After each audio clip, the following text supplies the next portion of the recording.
过去的几年来，北约国家一直在加强东翼的军事力量。日前，美英等国又增派了 F-35战机部队、地面作战部队。请教一下曹先生，北约目前在这一地区部署的军事力量呈现出一种怎样的态势？我们看，当采取了这样的行动以后它并不能够达到把这个俄罗斯给压垮，因为俄罗斯不会因为短暂的这种经济上的封堵，或者是这个像它的外汇这种封锁，或者是在经济上遏制它就会垮掉，不可能在短期内产生效应。而作为北约把更多的部队兵力都调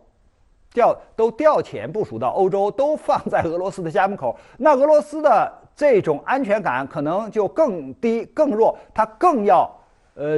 进行这种强度更高的这种军事行动。那我们看，这也许是北约和美国愿意看到的。他们愿意看到的是什么呢？就是这个俄乌的冲突变成一场旷日持久的战争。反正这个战场在乌克兰的境内，反正这个交战的双方是俄罗斯和乌克兰，其实没有北约的这个人员的伤亡，也就是把他的武器装备提供给了这个乌克兰。所以呢，我们看到北约现在的这个举动应该说是火上浇油所以我们应该看到他们在处理这件事的时候，都是站在自己的这个利益上。别看他表面讲的好像是公平正义好像是